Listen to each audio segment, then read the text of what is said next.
Esta conferencia comenzará a grabarse. Bien.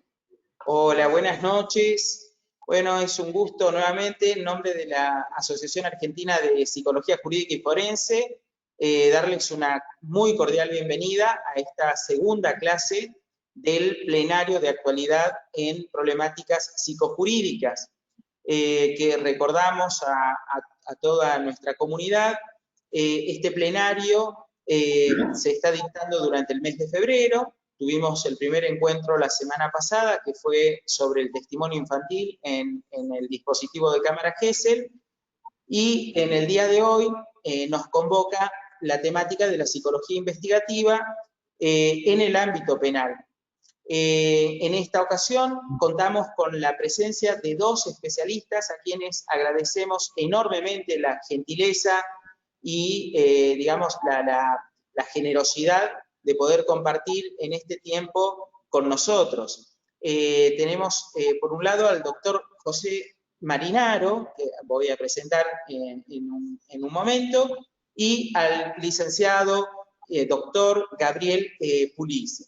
Así que voy a comentar un poco, voy a hacer una breve referencia de los antecedentes curriculares de cada uno de nuestros invitados, que son muy extensos estos antecedentes, pero vamos a referirlos, digamos, en unas pocas palabras, con el permiso de los colegas. En el caso de José Marinaro, es doctor en Ciencias Jurídicas y Sociales, ex defensor general en el Departamento Judicial de San Martín, en la provincia de Buenos Aires, ex juez del Tribunal Oral número 7 del Departamento Judicial de San Martín, provincia de Buenos Aires también, ex juez de Sala Primera de la excelentísima Cámara de Apelaciones de Garantía en lo penal del Departamento Judicial de San Martín, docente universitario desde el año 89 y actualmente es profesor interino en asignatura de Derecho Penal en la carrera de abogacía en la Universidad de La Matanza. Es investigador en grado y posgrado de la misma universidad, director de tesis doctorales y becarios de investigación. Tiene una vasta experiencia en todo lo que es la actividad científica, es director de los siguientes proyectos de investigación científica con becarios dentro de la Universidad de La Matanza.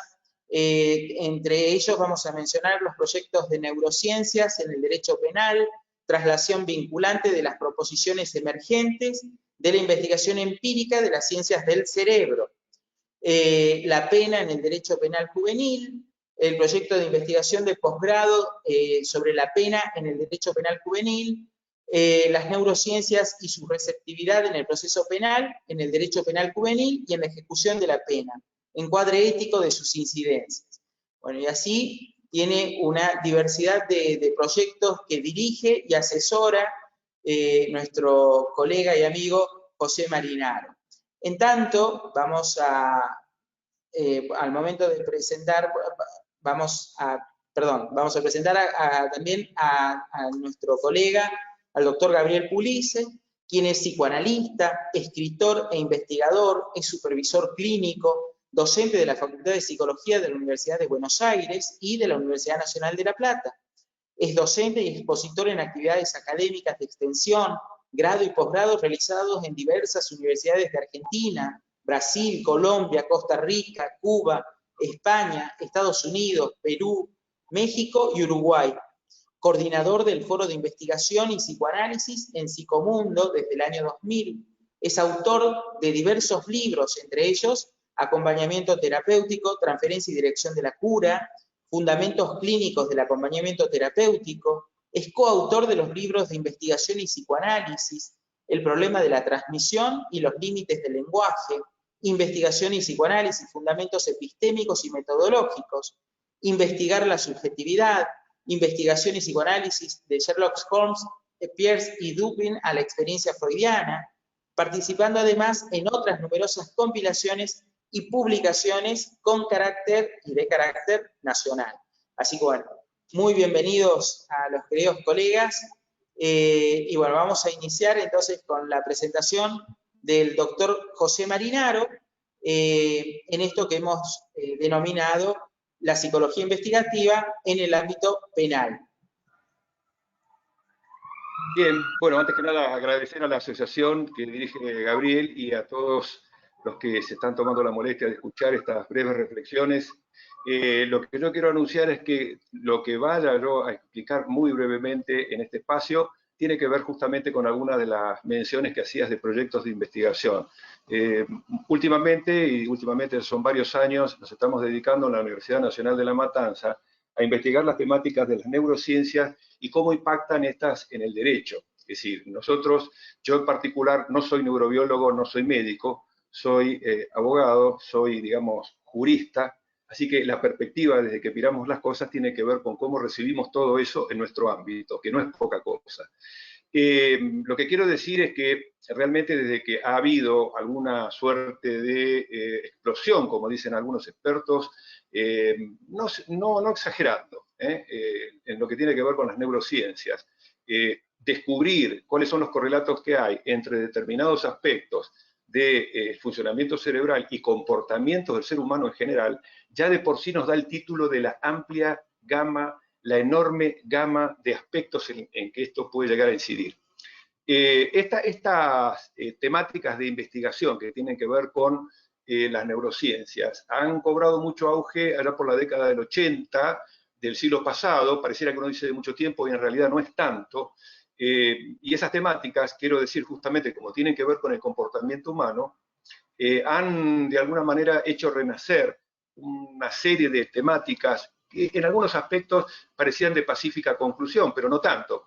Las enumero simplemente porque no tenemos mucho tiempo, sin perjuicio de que luego podamos volver un poco sobre esto. Pero libre albedrío y determinismo, problema mente-cerebro, las cuestiones vinculadas al reduccionismo o el emergentismo para explicar las funciones cerebrales, y después cuestiones que tienen que ver más bien con aspectos, si se quiere, epistémicos y de exposición de las conclusiones, que son los fallos categoriales, las falacias meriológicas. Cuando intentamos explicar todo a través de reduccionismos y, en todo caso, explicar el todo a través de una de las partes, precisamente ese es uno de los aspectos que ha vuelto a estar sobre el tapete y digamos que la opinión mayoritaria nos está diciendo, señores, la explicación de la conducta humana no es algo que pueda explicarse simplemente porque haya alguna función localizada en alguna parte del cerebro.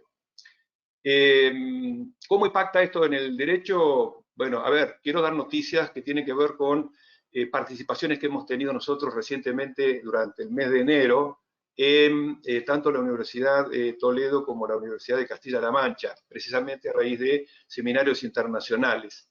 En esas exposiciones nos hemos acercado a literatura, si se quiere, que son bastante novedosas respecto de aspectos del derecho penal.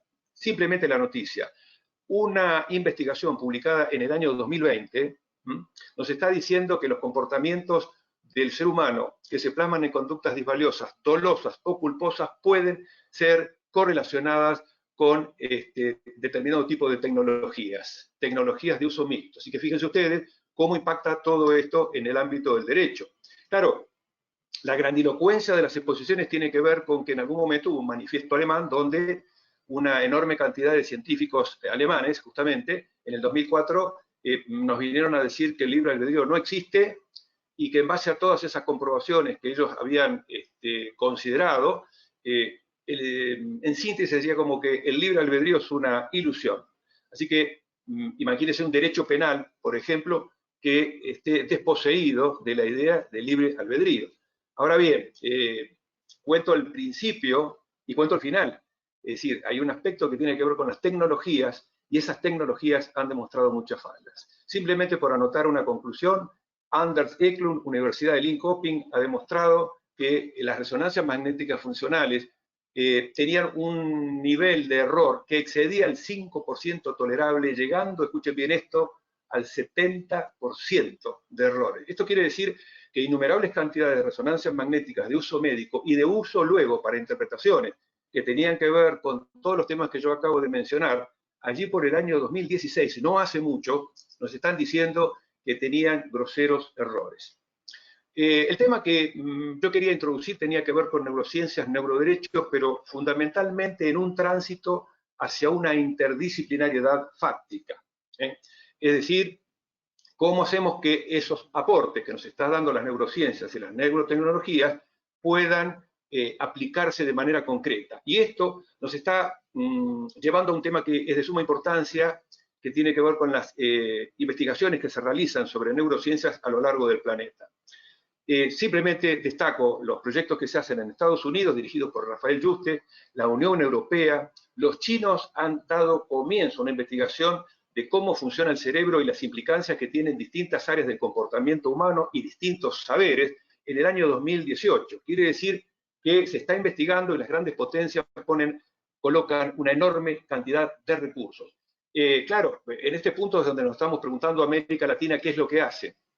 Pues bien, siempre estamos un poco aletargados, nuestras sempiternas crisis de tipo económicas y de toda índole nos llevan siempre a que, por ejemplo, cuando ha habido alguna protesta de investigadores de CONICET, fueron reprimidos con balas de goma. Eso es lo que plantea la dedicación que algunos gobiernos le han hecho a los investigadores cuando reclamaban que por lo menos los aportes sean sensiblemente superiores. Por supuesto, Estados Unidos, Unión Europea y otras potencias claramente dedican a estos rubros una buena suma de dinero. En el caso particular de Estados Unidos, sumemos las entidades de tipo particular.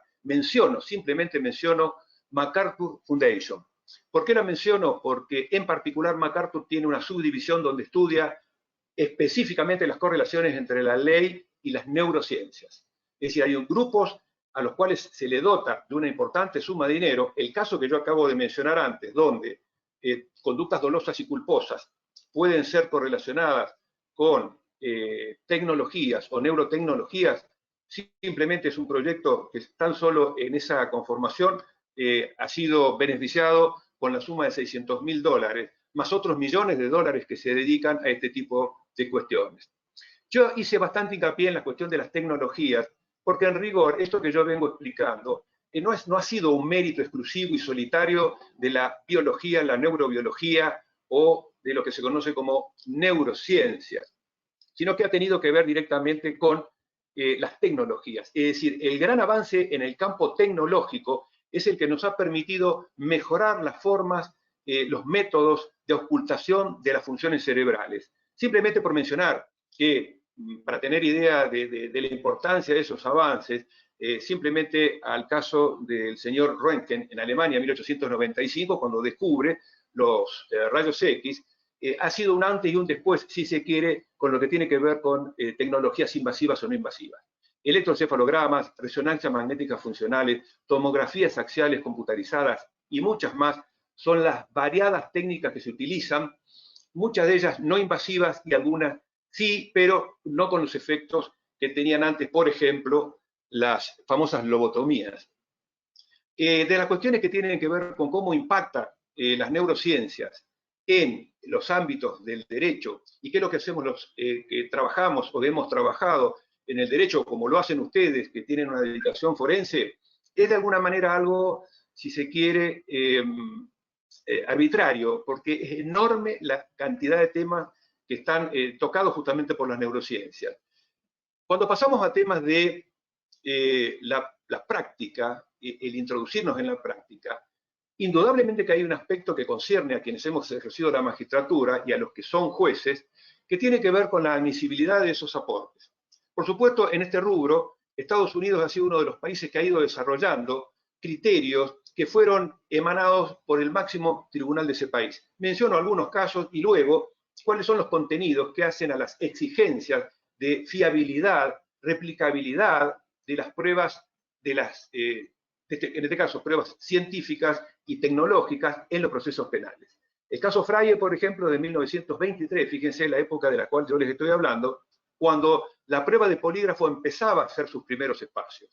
Luego, en la década del 90 del siglo pasado, la Corte, en el caso Dover, fue incorporando mayores dosis y recaudos de exigibilidad en cuanto a ese tipo de pruebas. No voy a mencionar todos por la cuestión vinculada a la escasez de tiempo, pero simplemente fíjense que en el caso Fraye, exigir que tenga consenso en la comunidad científica, se ha pasado a que esas técnicas que se intentan producir o introducir en los procesos sigan un método científico, es decir, que haya habido una verificación empírica. Otro de los aspectos tiene que ver con que haya habido revisión por pares. Todos hoy sabemos que los artículos y la denominada literatura de mayor prestigio tiene que ver con aquellos artículos que han sido revisados por pares y luego han sido publicados. Otro aspecto de Dover, indicación del grado o error de la técnica. Quiere decir que los jueces ahora tienen que poner muchísima atención en cuanto al grado de error que pueda tener esa tecnología. Y finalmente, bueno, que se sigan los estándares internacionales, de manera que, como decíamos recién, en el caso de las resonancias magnéticas funcionales, en algún momento hemos advertido errores groseros de la mano de algunos artículos e investigaciones como la de ECLU que yo acababa de mencionar. Lo menciono porque además este tipo de trabajos no han sido muy divulgados. Claro, a ver, pensemos que unos 40.000 volúmenes de escritos científicos fueron al tacho de la basura con los descubrimientos de errores del amigo Eklund. Bien, ahora, ¿alcanzan esos requisitos como para cumplir con la introducción de neurotecnologías en los procesos penales que sean realmente serios de todos los puntos de vista?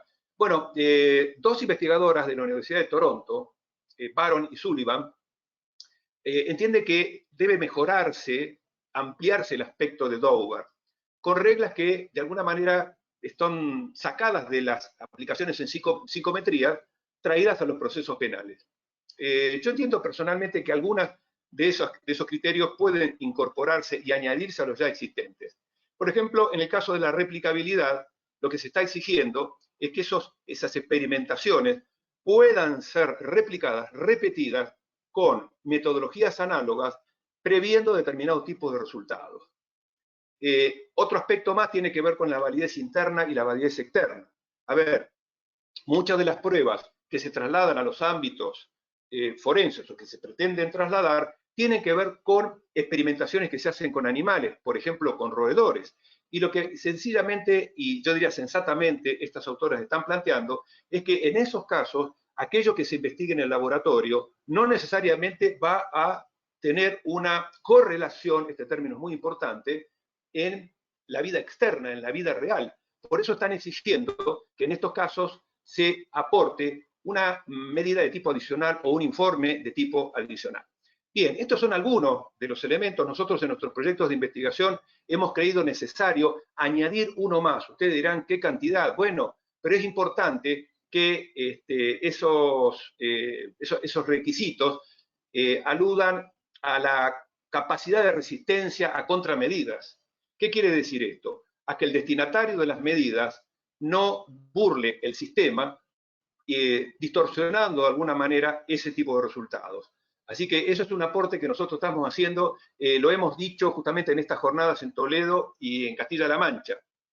Les recuerdo, yo no sé si han estado todos presentes en una charla que hemos tenido de manera presencial antes de la pandemia. Allí habíamos mencionado el caso de la tecnología Brain Fingerprinting de Lawrence Farwell. En todo caso, después si queda algún espacio de tiempo como para ampliar un poquitito más, allí justamente se ufanaba, de algún modo, Lawrence Farwell, de la capacidad de resistencia de su Brain Fingerprinting a las denominadas contramedidas. Así que con ese cuadro, muy posiblemente, las formas de introducir las pruebas en el proceso van a tener mayor seriedad. Y por supuesto, esto requiere, y esto ya es una cosa estrictamente jurídico-procesal, que esos procesos sean de tipo adversariales y acusatorios. Los sistemas inquisitivos de otra época justamente han sido superados por los sistemas donde la contraparte promueve las pruebas y no depende de las voluntades y las iniciativas estrictamente judiciales. Otro aspecto que yo dije, bueno, vamos a elegirlo como temáticas de alguna manera, dije, arbitraria, entiéndase, lo digo en el mejor de los sentidos, es cómo estas tecnologías impactan luego en la ejecución de la pena.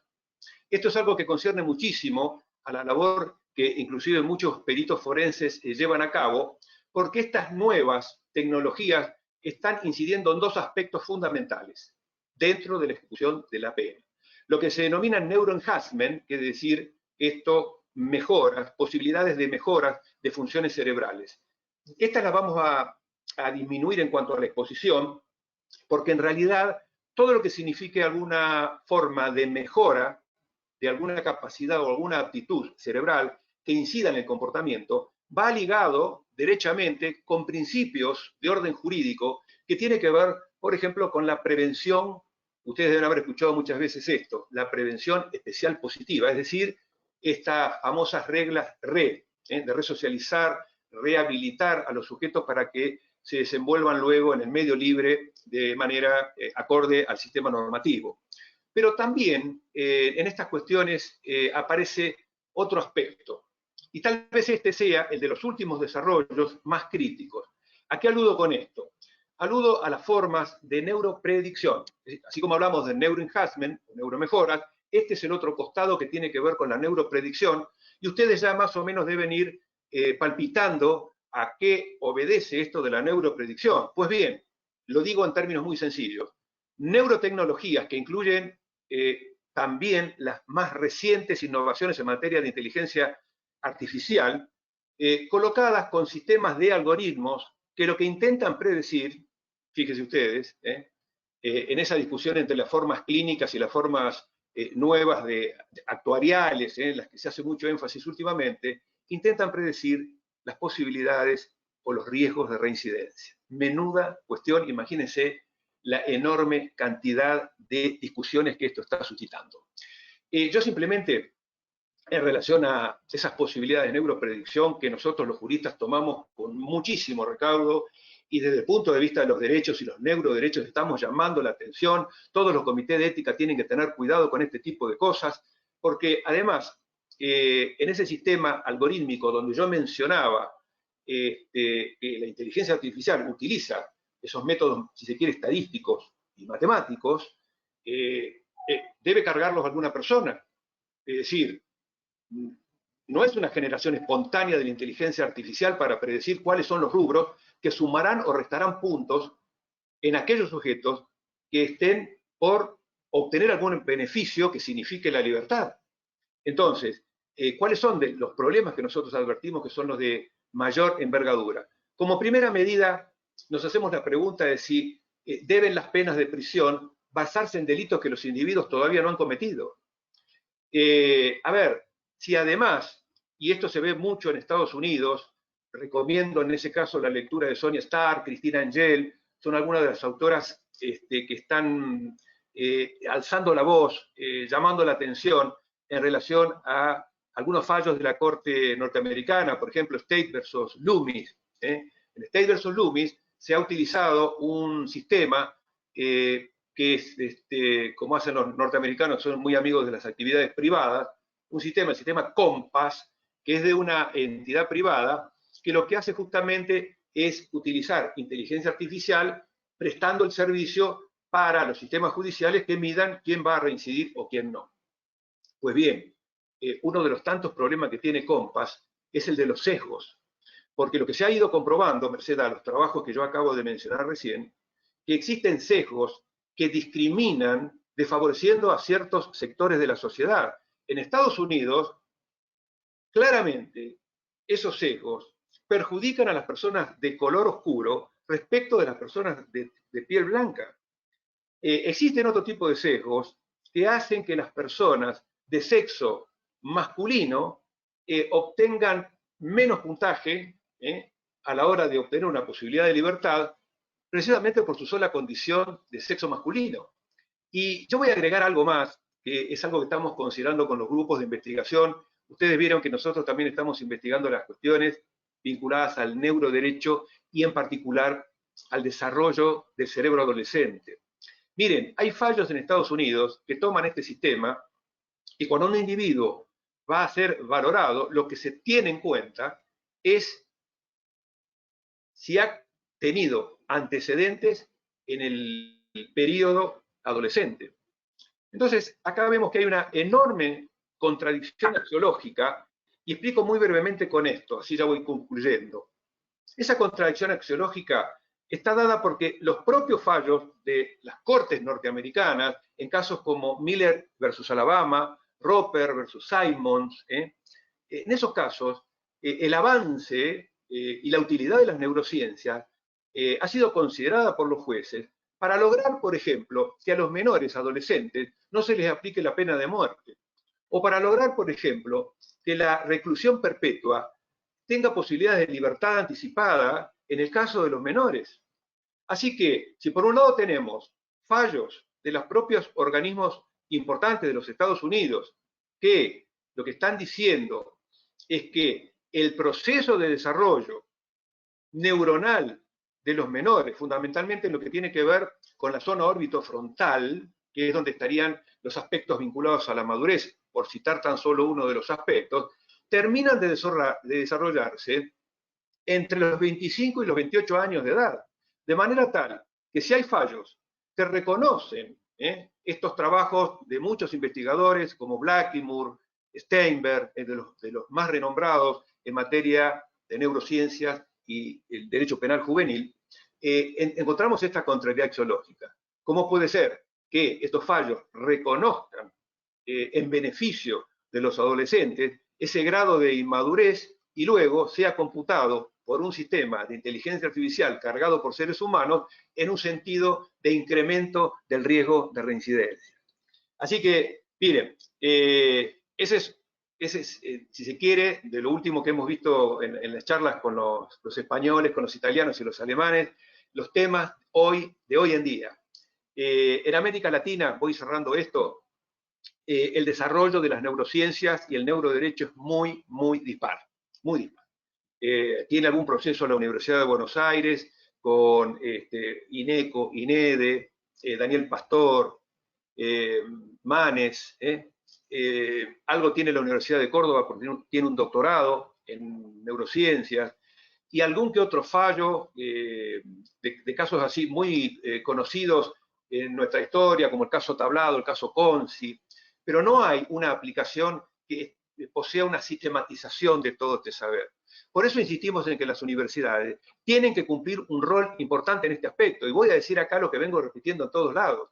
Pasemos a la praxis también de tipo académica. Si las universidades no forman en todos los planos, incluido la especialidad de ustedes, con estos nuevos conocimientos, pero inclusive desde un punto de vista crítico, no es de recibir ciegamente cuanto viene del exterior. América Latina no tiene escrito un solo artículo, vaya que los hay en gran cantidad, que tenga por base experimentaciones, experticias y empirias nuestras. Estamos evaluando el cerebro adolescente con el cerebro adolescente de Boston o el de Copenhague o el del norte de la India, no con nuestros trabajos. Así que, ¿hacia dónde vamos con esto? Yo quiero cerrar con una noticia. La noticia es, y yo quiero que en esto se ponga atención porque posiblemente no se haya difundido lo suficiente, es el sistema que está empezando a pergeñar un grupo de científicos interdisciplinares y que se llama Iniciativa LabBrain. ¿Qué es esto? Yo mencioné Estados Unidos, mencioné Unión Europea. Vamos camino a una iniciativa que investigue el cerebro con nuestros elementos materiales y humanos en una conjunción de los distintos países de América Latina. LabBrain por ahora está conformada por Chile, por Argentina, por Uruguay, está conformada por Cuba, está conformada por Brasil. Vamos camino hacia esa consolidación. En ese punto, lo que nosotros ya estamos diciendo a los amigos de LabBrain es que el paso trascendental es capacitar, y en esto quienes dirigen las políticas públicas tienen un enorme compromiso. Hay que capacitar a los cuerpos forenses. Hoy, si a alguien se le ocurre hacer un planteo de una prueba de tipo de las que yo acabo de mencionar, escasamente pueden haber técnicos y profesionales capacitados para dar respuesta. Imagínense los jueces, imagínense los fiscales y más aún, imagínense al jurado, que tenga que recibir estos elementos teóricos y los tenga que aplicar en la valoración de esos juicios criminales. Cierro con esto, hay un montón de cosas más para conversar, espero que esto no sea la última ocasión en que nos veamos, y bueno, quedamos abiertos luego a las preguntas, después de escuchar muy atentamente al colega Gabriel Pulizzi. Muchísimas gracias, José, por tu presentación. De verdad que cada tema, cada elemento que has traído a la presentación hace que pensemos en la necesidad de profundizar en cada uno de ellos, porque has hecho referencia a temáticas sumamente interesantes y de una actualidad, digamos, diaria dentro del sistema de administración de justicia. Con seguridad después lo vamos a estar conversando. A continuación, damos entonces la palabra a Gabriel, a quien primero vamos a convertirlo en presentador para que pueda compartir la pantalla. Ahí me dice, Gabriel, si te llegó. Sí, a ver. Bien. Perfecto. Bien. Sí. Ahí ustedes que están recibiendo mi... A ver.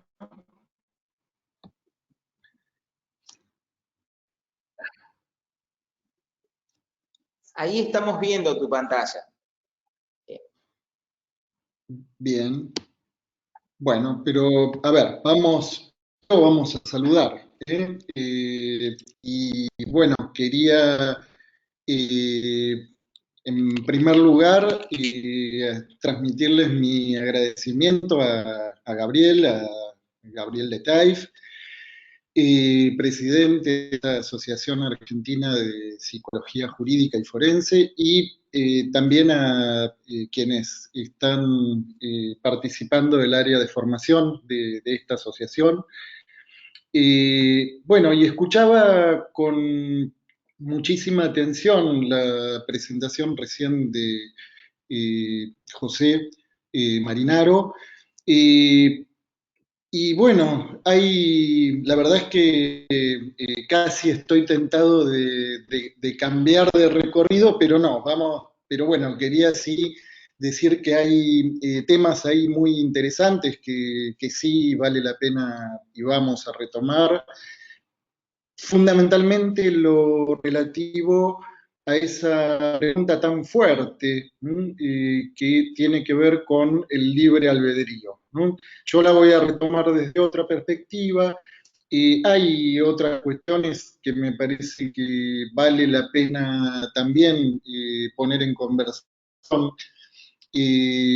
Recordaba el título del libro de un colega, Juan Bassen, que es un psicoanalista especializado en niños, niñas, fundamentalmente con trastornos graves, y el título del libro es un libro que se publicó hace poquito, Niños o Cerebros, ¿no? Y en donde me parece que la pregunta que ahí se plantea es si es posible asimilar todo lo relativo al campo de la subjetividad a los procesos anatómicos, cerebrales, neuronales, en fin.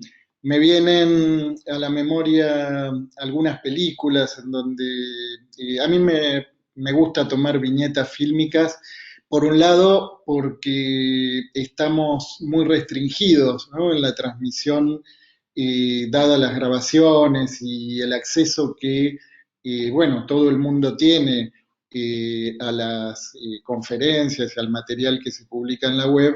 Entonces las viñetas fílmicas permiten a veces transmitir ciertas cuestiones.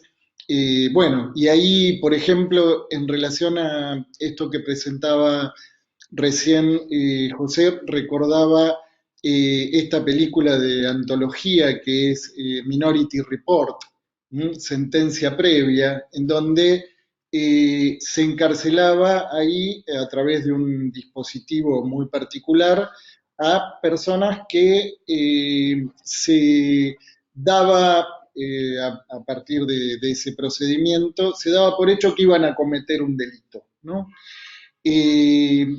Hay otras películas de antología también, como Gattaca, Experimento Genético, que es una película también de antología a mi gusto, que fue producida inmediatamente después de que llegara la noticia de que se había podido descifrar completamente el genoma humano, ¿no? Gattaca, experimento genético, también plantea ahí la cuestión de si es reductible la subjetividad a, bueno, lo que pueda llegar a descifrarse y a manipularse alguna vez genéticamente, ¿no? Se dan cuenta que son preguntas que nos incumben fundamentalmente en relación a lo que tiene que ver con el libre albedrío, la posibilidad de estipular lo relativo a la verdad y fundamentalmente lo que tiene que ver con poder hacer justicia, ¿no? No solo eso, sino que además, y a partir de una sanción, a partir de una condena, también se plantea otra cuestión que es por dónde pensar, si es que se puede, pensar la rehabilitación de esos sujetos, ¿no? Entonces, bueno, esto fuera de libreto, un poco a partir de esta presentación de José, y ahora sí quería pasar a presentar, a ver, primero a modo de epígrafe, quería tomar tres citas. La primera es una cita de Lacan. Antes voy a darles el título que había pensado para esta ponencia de hoy, que es sobre la toma del Capitolio, la búsqueda de la verdad y la otra escena. ¿Mm? La cita de Lacan, que es de un texto de 1950, que es Introducción teórica a las funciones del psicoanálisis en criminología, dice ahí, si la teoría en las ciencias físicas nunca ha escapado realmente a esa exigencia de coherencia interna que es el movimiento mismo del conocimiento, las ciencias del hombre, porque éstas se encarnan en comportamientos en la realidad misma de su objeto, no pueden eludir la pregunta sobre el sentido ni impedir que la respuesta se imponga en términos de verdad. La búsqueda de la verdad no es, por otro lado, lo que hace el objeto de la criminología en el orden de los asuntos judiciales, también lo que unifica estas dos caras. Verdad del crimen en su aspecto policíaco, verdad del criminal en su aspecto antropológico. Aquí empezamos a abrir cierta pregunta por estas dos caras de la verdad que está en juego en un hecho criminal, podríamos decir. Voy a tomar otras dos citas, esta vez de un autor conocido por ustedes, que es Gabriel Letaif, que me acercó gentilmente un texto que me resultó muy interesante, que está en sintonía con lo que presentaba recién José, que es Teoría del delito, la culpabilidad, disquisiciones entre las neurociencias y la subjetividad, ¿no? Y ahí me parecía también interesante tomar a modo de introducción dos citas. Voy a la primera. Mientras el sujeto del derecho es el agente, el autor de un acto, y de lo que se trata es de delimitar su capacidad para comprender la criminalidad de su acto o dirigir sus acciones, no suprimida por insuficiencia de las facultades mentales o estado de conciencia. Bueno, ahí cita los artículos 34, en todo caso eso lo pueden buscar. El sujeto que ocupa de la psicología jurídica es el sujeto de esa inconsciencia, y no es agente, sino el resultado, el producto de las palabras de otros, llámense instituciones, cultura, ley, padres, historia o lenguaje, y se muestra justamente en los equívocos. Otra cita del texto de Gabriel: los postulados de las neurociencias ponen en jaque la conducta del libre albedrío. No es solo una concepción filosófica, moral y ética, es una cuestión nodal a la subjetividad que atraviesa a las contingencias del sujeto barrado, sujeto amarrado a la ley constitutiva. No es sin consecuencias para el derecho penal el que se rige por la culpabilidad que carga con la creencia de que sin libre albedrío no habría culpabilidad ni responsabilidad. Bien, y yo voy a proponerles entonces que me acompañen hoy en un breve recorrido que tiene el propósito de examinar cierto acontecimiento político, cierta puesta en escena que conmovió al mundo hace poco más de un mes para ilustrar este movimiento, este pasaje que va de lo que aparece situado en términos de una verdad sociológica o su aspecto policíaco, como decíamos, como leíamos recién en Lacan, con sus connotaciones políticas e incluso culturales, cómo pasar de esta perspectiva a la formulación de algunas preguntas relativas a la otra escena, es decir, acerca de la posición, la implicación, incluso de la alienación de ese sujeto que irrumpe ahí en el centro. Ese, en este caso, en el centro del Capitolio, ¿no? Ese que, teniendo en vilo por algunas horas a buena parte de la población mundial, a la prensa, a todos los que seguían en vivo esa noticia, sin embargo, no se angustia, no al menos hasta que no le faltan sus alimentos orgánicos.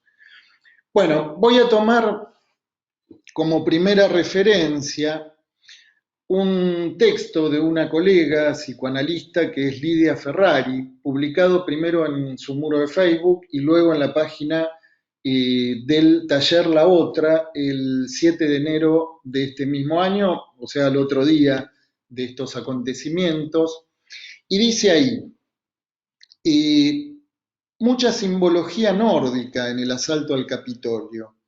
Jóvenes disfrazados de personajes de leyendas celtas o vikingas, con cuernos y pieles, quieren mostrarnos la supremacía del norte del mundo.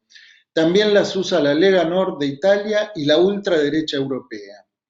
Estos personajes y sus símbolos de poder no movieron a risa porque era el Capitolio de verdad y hubo, podemos agregar, al menos 5 muertos. Estos chicos, por llamarlos de alguna manera, que entraron al Capitolio como por su casa, que se hicieron selfies con policías, mostraron que la ultraderecha usufructúa de la debilidad mental que la misma maquinaria neoliberal crea en estos muchachos que de niños jugaban a ser Odín o Batman.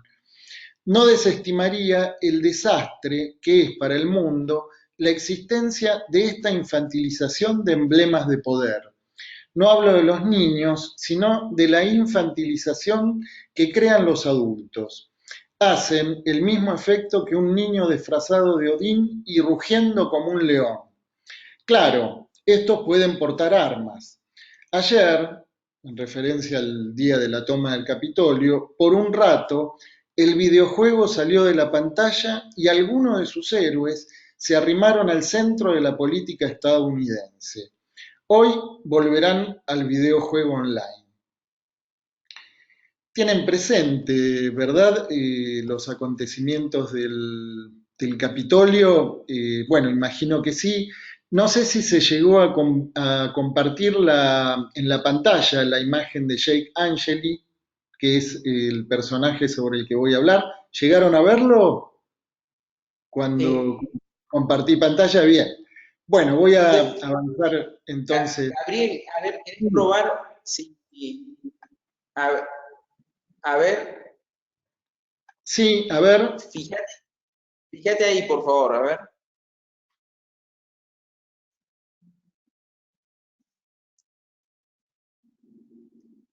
Ahí está, ahí estamos viéndolo.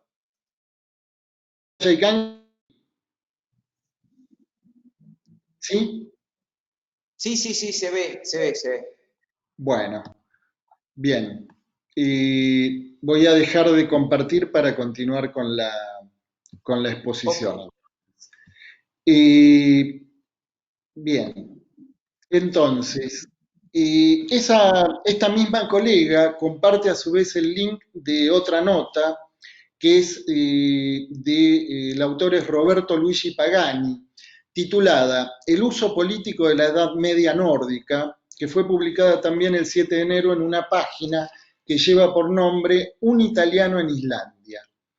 La nota resulta doblemente interesante. Por un lado, por su contenido, pero además tiene el especial interés por algo que vamos a situar respecto del nombre del sujeto sobre el que vamos a detener nuestra atención, Jake Angeli, en donde Angeli es un término que él introduce en su personaje de ficción, pero que curiosamente aparece suprimido en el momento en que los medios masivos de comunicación revelan su identidad. Lo presentan como Jacob Chansley, abriendo pregunta también enigmáticamente respecto de quién es ese apellido.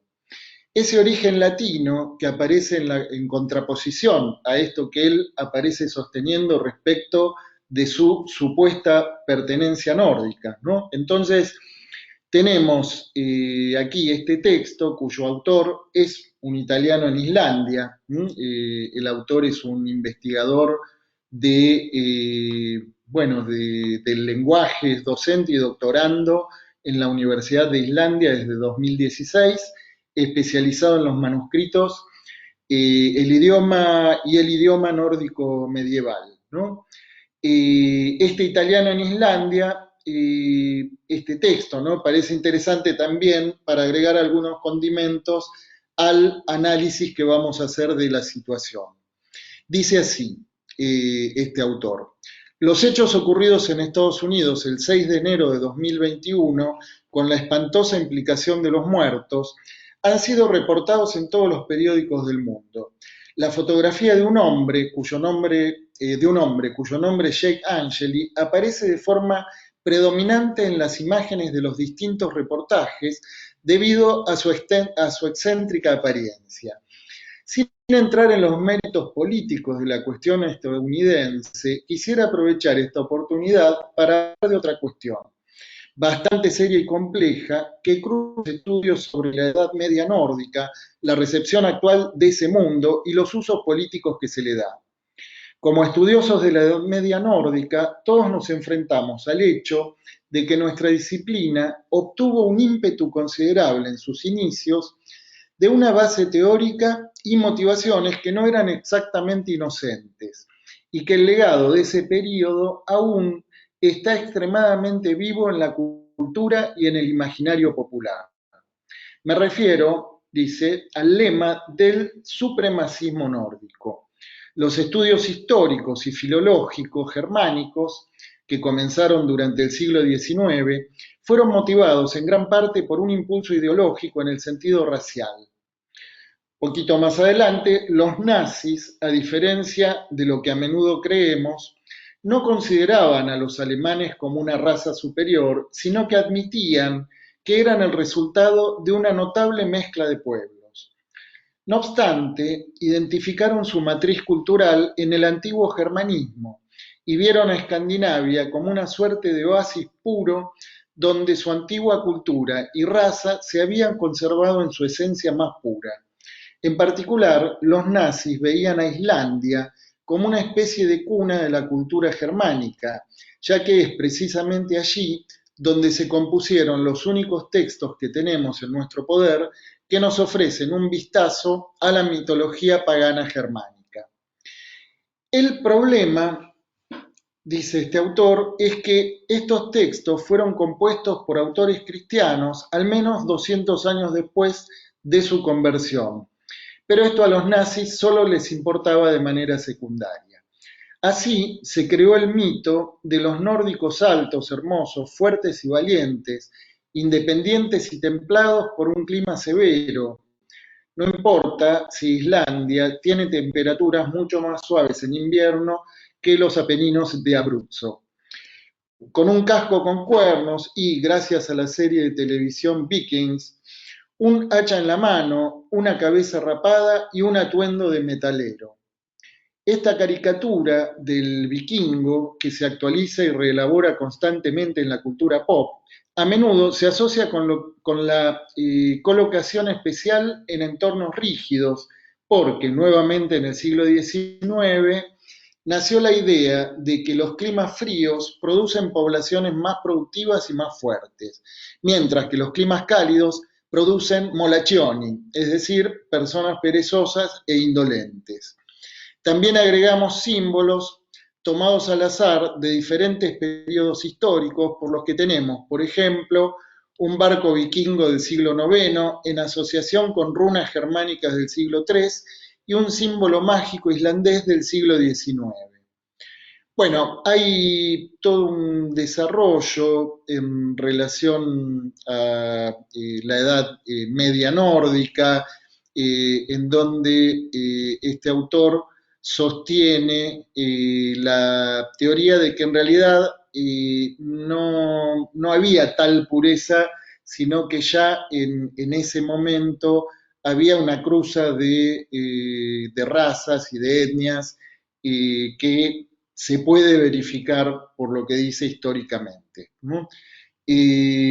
No es mi tema de investigación, confío en lo que nos dice este doctorando italiano de la Universidad de Islandia, pero voy a agregar unas poquitas cositas más de este texto.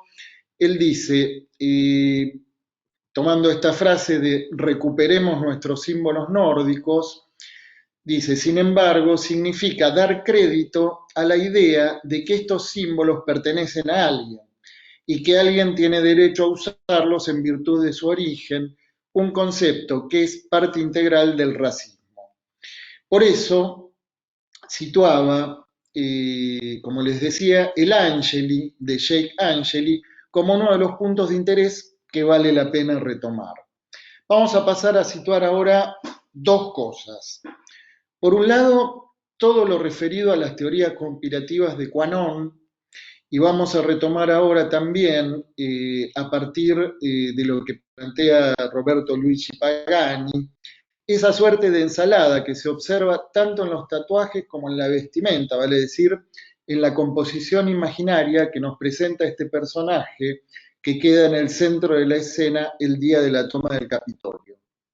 Respecto de QAnon, que es el grupo, por llamarlo de alguna manera, al que aparece vinculado a esta insurrección, lo que vamos, y aparece además identificado como miembro activo, ¿no? Este muchacho, lo que vamos a destacar ahí es que sus principales teorías de conspiración afirman que docenas de políticos y celebridades de una lista trabajan en conjunto con los gobiernos de todo el mundo para involucrarse en el abuso sexual infantil. Tomaré como referencia un artículo publicado en la página de CNN por Paul Murphy, también ese día siguiente, el 7 de enero de 2021. Ahí dice este autor, el título es ¿qué es QAnon y cómo comenzó el grupo vinculado a la insurrección en el Capitolio? ¿No? Es decir, que ahí vamos a situar un punto central de lo que aparece denunciando el angelito Jake. ¿No? Escribe el autor, desde su origen, QAnon ha vivido en los rincones más oscuros de Internet. Ahora, los seguidores del grupo, que se hacen llamar creyentes, han encontrado un nicho en las redes sociales y dentro del Partido Republicano. QAnon comenzó como una teoría de conspiración única, pero sus seguidores ahora actúan más como un culto viral, adorando y creyendo en gran medida cualquier desinformación que la comunidad de conspiración distribuye. No hay evidencia de que nada de lo que QAnon afirma sea real. Estos seguidores hacen afirmaciones infundadas y luego las amplifican con evidencia manipulada o fuera de contexto, publicada en las redes sociales para respaldar las acusaciones. Cualquiera puede crear una conspiración, ofrecer evidencia para apoyarla y etiquetarla con hashtag de QAnon para difundirla. Pero nadie se hace responsable del rastro de caos y desinformación que deja atrás.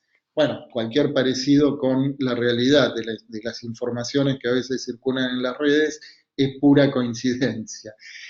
Bien, los orígenes de QAnon son emblemáticos de lo que ha evolucionado. Una afirmación infundada y fuera de contexto hecha para respaldar una acusación que se desacredita fácilmente. Por ejemplo, el fraude electoral en las últimas elecciones presidenciales en los Estados Unidos. Todo se remonta, en este caso no fue QAnon, ¿no? Fue el mismo, en ese momento, presidente en ejercicio, ¿no?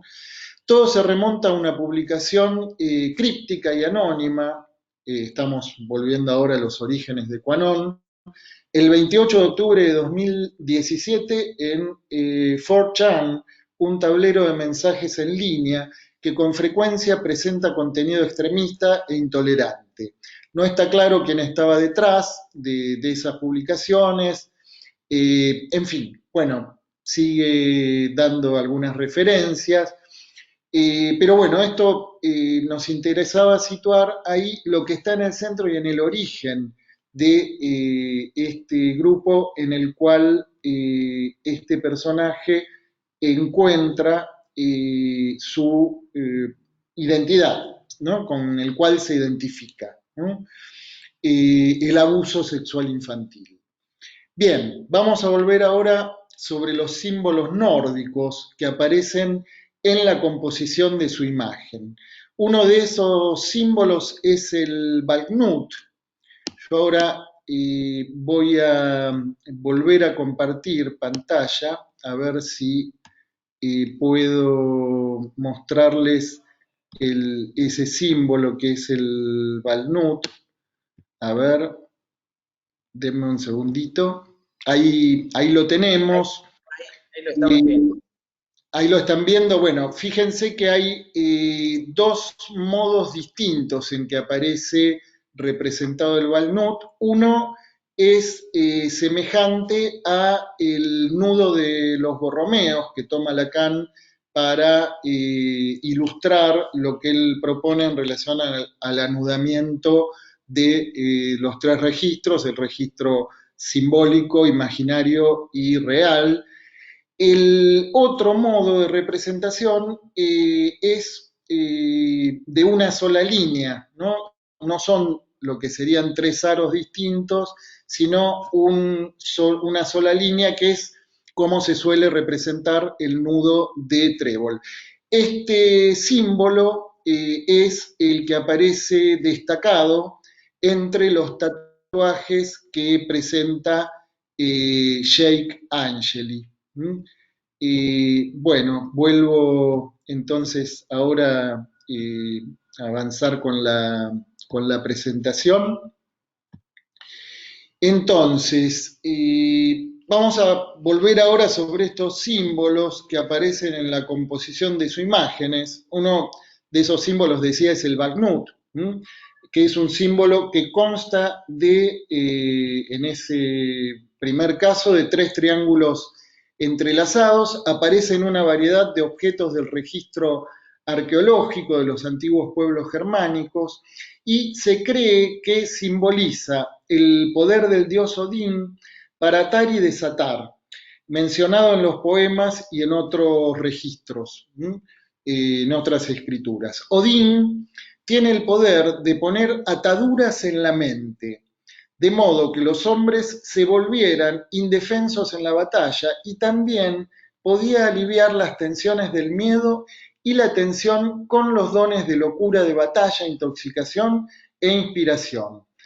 El Valknut es usado con sincero orgullo e integridad por aquellos que son dignos de adornarse con él.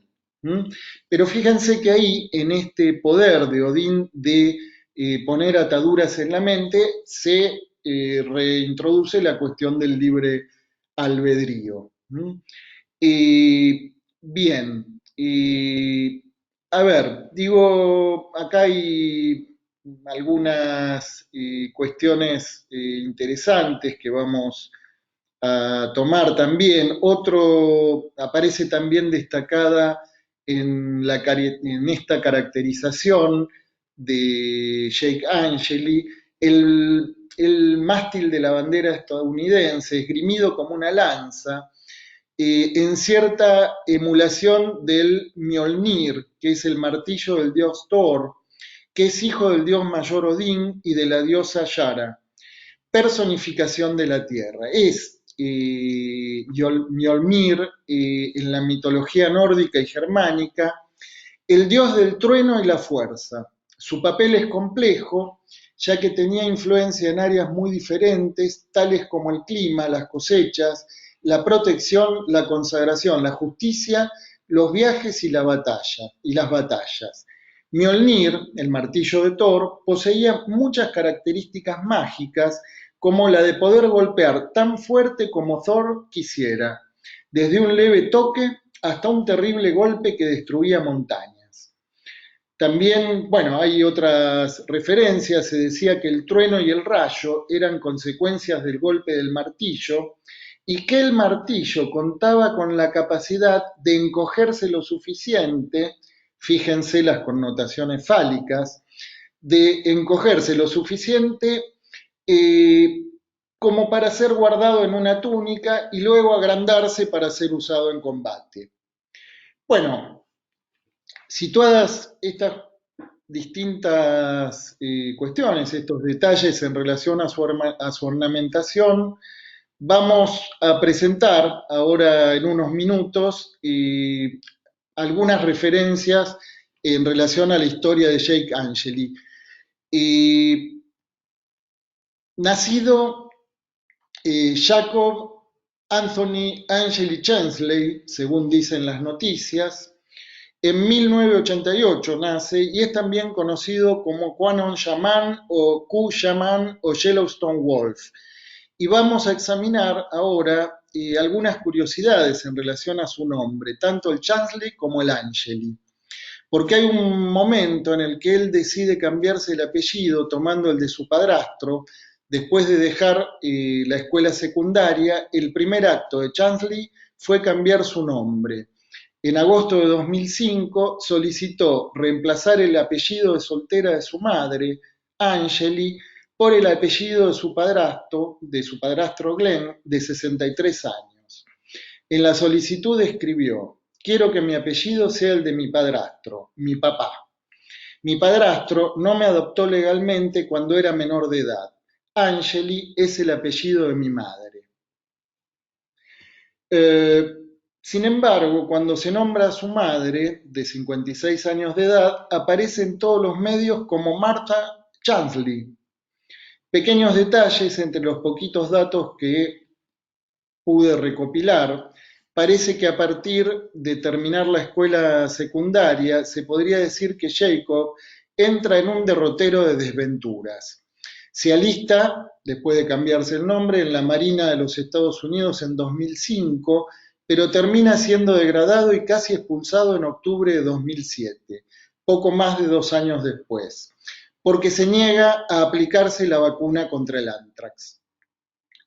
Desde ese momento hay un relato en el que dice que fue actor, luego locutor, pero apenas hay registro de esas actividades y no hay ninguna información acerca de qué vivía este hombre, pero sí se sabe que desde comienzos del 2019 vuelve a vivir con su madre. Solos los dos, por lo que no sabemos cuál fue el destino de su padrastro, mucho menos del padre, a quien en ningún momento se lo nombra. Y pasa a vivir con la madre porque lo echan de la vivienda que alquilaba, un apartamento en Phoenix, Arizona, por una deuda en el pago del alquiler.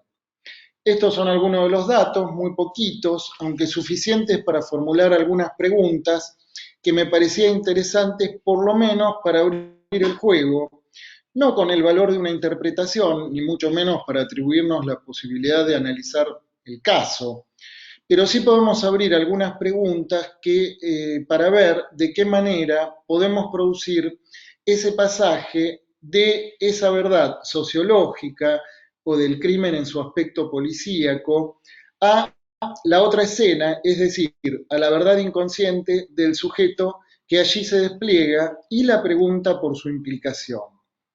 Como les decía, y ya llego al final de este recorrido, llama la atención ese derrotero que comienza a partir de que termina la escuela secundaria, que justamente aparece dominado por las dificultades para hallar su propia identidad, para anclar su propia identidad.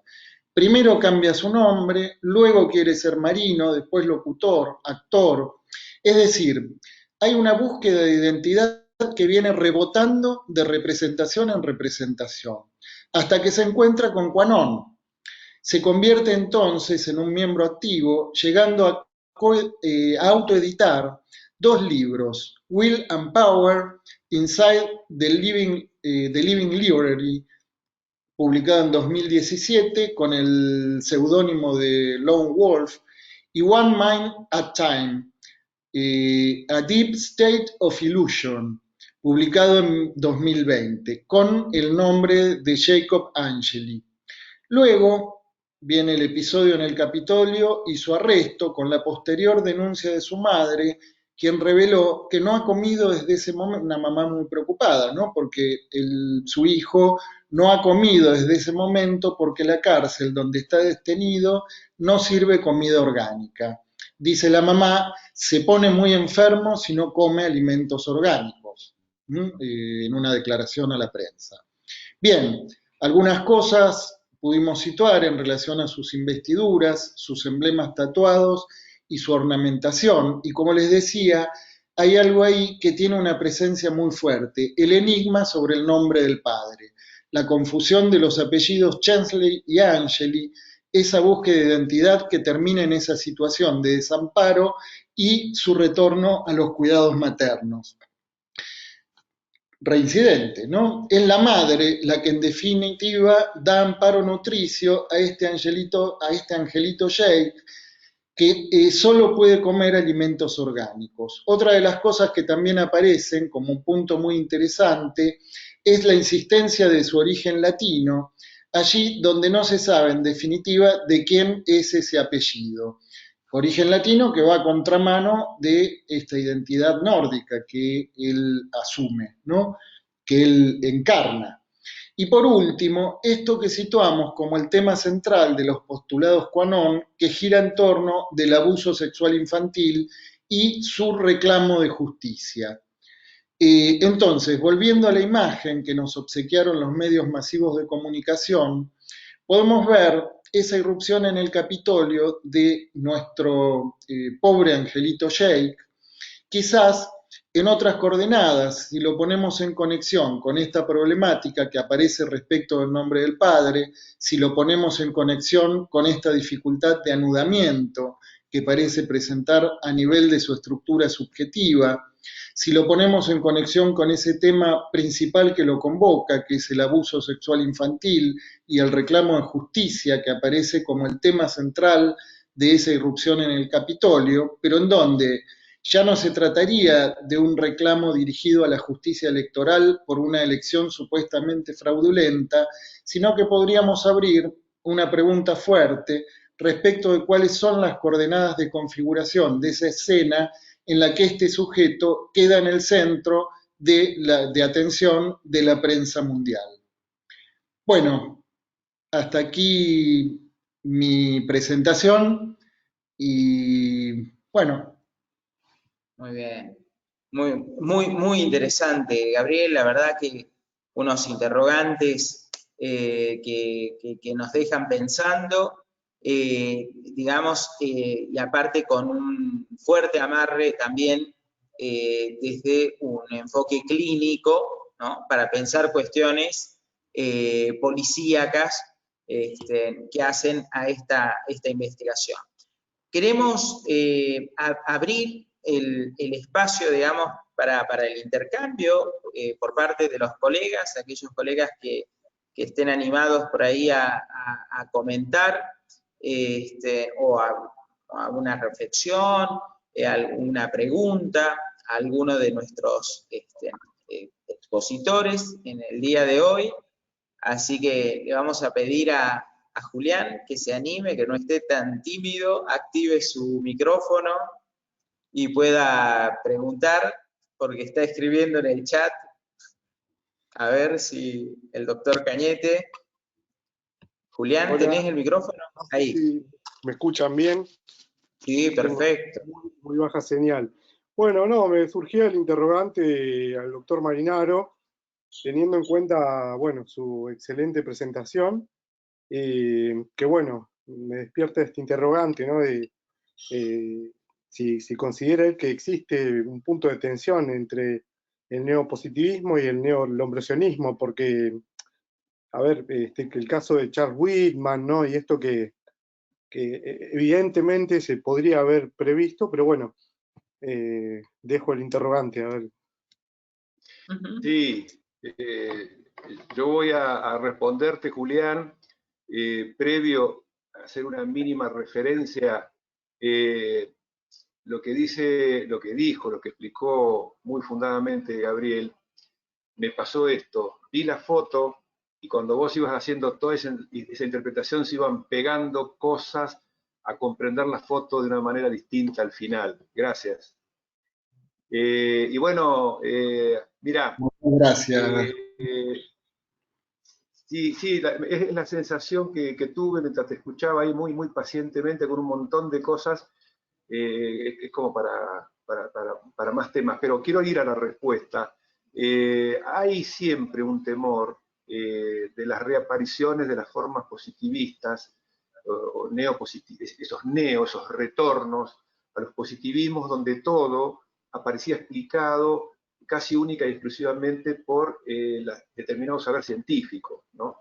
Entonces, esto de que lo empírico inunda todo, y al inundarlo, los receptores de lo empírico parecieran no tener capacidad de reacción. Miren, yo justamente en el grupo de Demetrio Crespo, lo que yo analizo, dije 2 veces yo, a ojo con lo que estoy haciendo, lo que analizo es esto de la capacidad de acción, asimilación o reacción del neuroderecho ante todos esos saberes neurotecnológicos. Vamos a ponerle el apócope de neuro para aglutinar y no estar explicando o haciendo la referencia. Siempre hay temores, Julián, siempre hay temores, y yo creo que en muchos casos son temores que me parece que son un poquito infundados, pero cuidado que hay gente de mucha trayectoria. Lola Anillar de Castro es una de las grandes criminólogas de Latinoamérica, tiene temores de que las neurociencias, en este caso,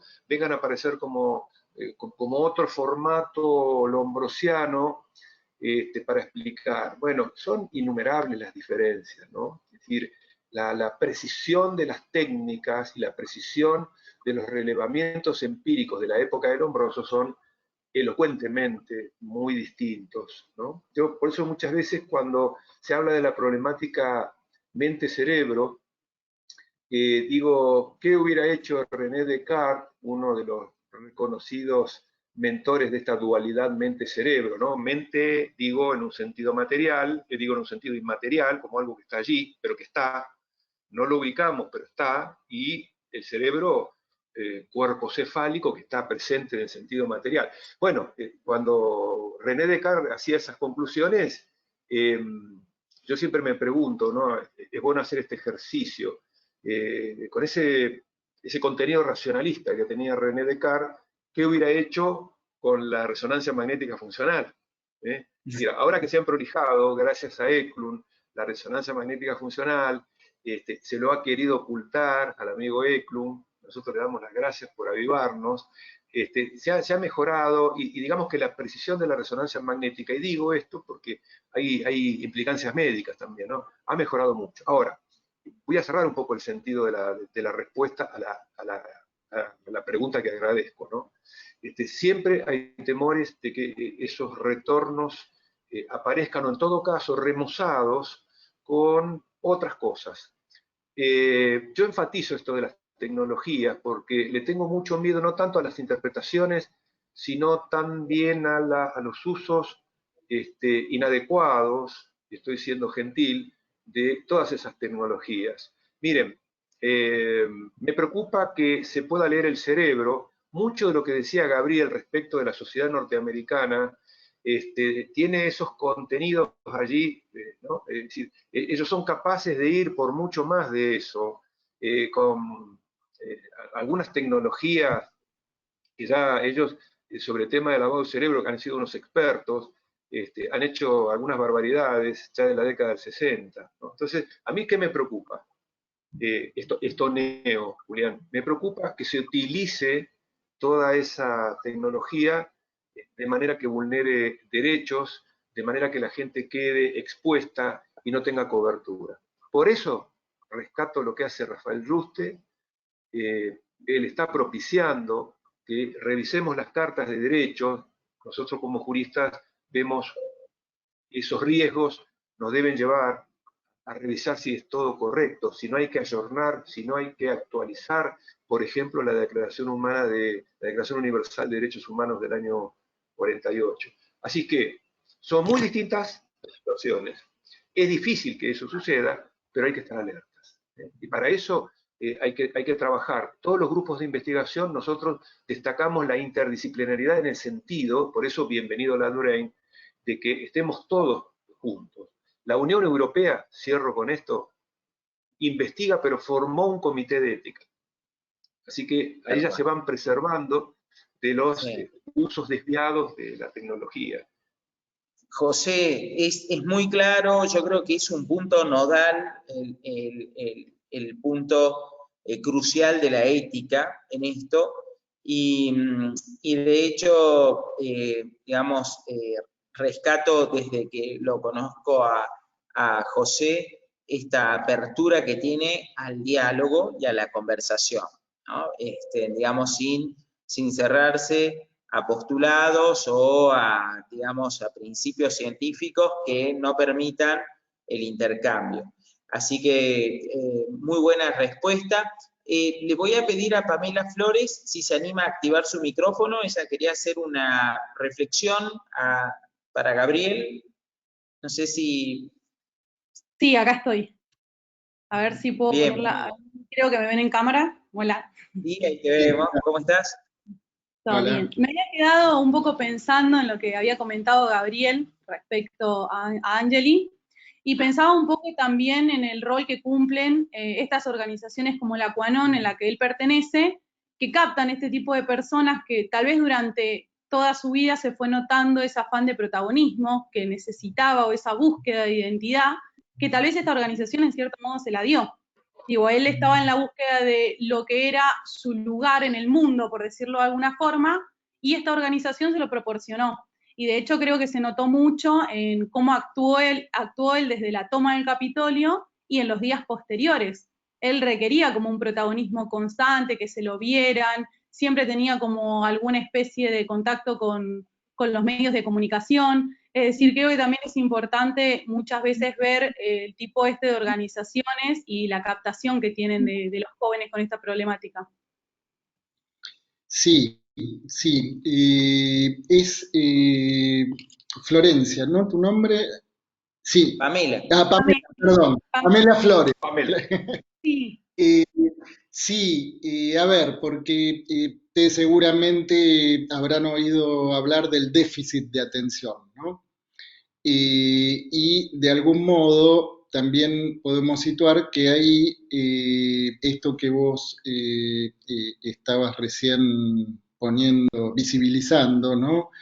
Es ese reclamo de atención, ¿no? El lograr captar la atención de todo el mundo por parte de este angelito que no sabemos ahí, más allá de la presencia de su madre, quién estaba ahí. Se da un nombre de nacimiento, pero no se sabe Angeli Chansley, si estaba ya su madre con el padrastro, ese que no le quiere dar el apellido, después no se sabe cómo es que lo consigue que se lo escriba así, ¿no? Pero después hay, yo les decía, un derrotero en donde él va rebotando de representación en representación, buscando un lugar de alojamiento y un lugar de reconocimiento, ¿no? Que no lo encuentra en la Marina, no lo encuentra en la actuación, no lo encuentra por ningún lado, pero es cierto que ahí este grupo que tiene como ciertas características de secta, ¿no? Se caracterizan por alojar, pero no es cualquier lugar a donde él va, a donde él apela, ¿no? En esa búsqueda. Es un lugar que está ligado a, tiene como tema central el reclamo de justicia que pretende desenmascarar el abuso sexual infantil, ¿no? Entonces, eso abre una pregunta respecto de qué manera puede ser que este angelito, sin representación, ¿no? Sin embargo, está representado por eso, ¿no? Digo, es una pregunta, no, así como tampoco podemos hacer abuso y darle a esto el valor de una interpretación, ¿no? Pero conjugado esto con este enigma en relación al nombre del Padre, ese rechazo lo latino, o por lo menos ahí donde él asume y se identifica con estos valores nórdicos, pareciera que implícitamente rechaza ese origen latino que sin embargo lo echa por la puerta y lo introduce por la ventana, porque se pone ese mismo nombre, ¿no? El Angeli, que ni siquiera sabemos de dónde es. Entonces digo, hay ahí algo que bascula entre el libre albedrío y algo que se le impone en el nivel de la compulsión de repetición, ¿no? Por eso digo, la pregunta por el libre albedrío es una pregunta de lo más interesante, porque me parece que tenemos que tener en cuenta que hay una basculación del sujeto ahí, y a veces, como voy a hacer referencia a otra película, en este caso de Woody Allen, que ahora no me acuerdo cómo se llama, pero ahora me voy a acordar, ¿no? Pero la trama se decide al tirar una moneda al aire, ¿no? Y depende de dónde cae la moneda, ¿no? Entonces digo esto porque en esa basculación, no me voy a acordar el nombre de la película, entre el libro albedrío, Match Point. En esa basculación entre el libre albedrío, la sobredeterminación, por donde sea que la queramos tomar, ¿no? Por el lado de la neurofisiología o por el lado de la compulsión de repetición, por donde sea que la pensemos, parece que hay que tener en cuenta esa basculación en donde a veces no sabemos a dónde va a caer la moneda, ¿no? En fin, simplemente una reflexión a partir de esa pregunta, ¿no? Bien. Bueno, estamos llegando ya al final de esta exposición. Desde el área de formación de la Asociación Argentina de Psicología Jurídica y Forense, deseamos agradecerles tanto a José como a Gabriel la predisposición y, como decíamos inicialmente, la generosidad a decir un sí, digamos, inmediato frente a la convocatoria, y con profesionales tan destacados en cada una de sus áreas y en sus trayectos, que esperamos sinceramente poder seguir contando con ustedes, comprometerlos digamos, a una participación activa en la medida de sus posibilidades dentro del staff de docentes de la asociación, que va a ser muy, muy importante para nosotros contar con ustedes. Y finalmente destacar ante los colegas, ¿no? Que cuando planteamos el tema de la psicología investigativa, dijimos, bueno, siempre estamos, como bien lo señalaba Gabriel, en esta, digamos, en esta báscula, ¿no? En donde estamos entre las ciencias llamadas duras y las, digamos, y las otras, ¿no? En donde se destacan, digamos, desde el lugar de las otras, el lugar de la singularidad, el lugar de la búsqueda del sujeto del equívoco, del sujeto del fallido, ¿no? Y por la otra, digamos, el sujeto, digamos, el sujeto de la verdad, el sujeto de la ciencia, pero que no son excluyentes entre sí, podríamos decir. Entonces, es muy importante poder habilitar estos espacios de intercambios entre ambos discursos, tanto el discurso de las neurociencias como el discurso del psicoanálisis. En esto tienen bastante para aportar acerca del sujeto, ¿no? Y bueno, un poquito hoy la iniciativa de este encuentro, de esta exposición ha sido esa, ¿no? Poder aproximarles a los colegas las dos posiciones, ¿no? Y que nos dejan con ganas de más, diría José, con ansiedad, porque hablábamos del deseo y él me dijo, vamos a ir por más. Entonces, digamos, queremos agradecerles nuevamente y desde ya convocarlos para una próxima ocasión. Bueno, gracias. Un honor para mí y particularmente porque veo que hay presencia y mucha inquietud. Y a vos, Gabriel Pulice, un honor también compartir en los espacios de ideas, una persona tan reconocida y tan querida como vos. Bueno, muchísimas gracias y también, Gabriel, José, bueno, yo a partir de escucharte recién, José, y la lectura del material que me hizo llegar Gabriel, la verdad es que parece que hay un trabajo muy fecundo por delante en relación a esas articulaciones. Así que, bueno, les agradezco muchísimo haberme convocado a este espacio y ojalá que tengamos ocasión de volver a encontrarnos. Con seguridad que así será, muchachos.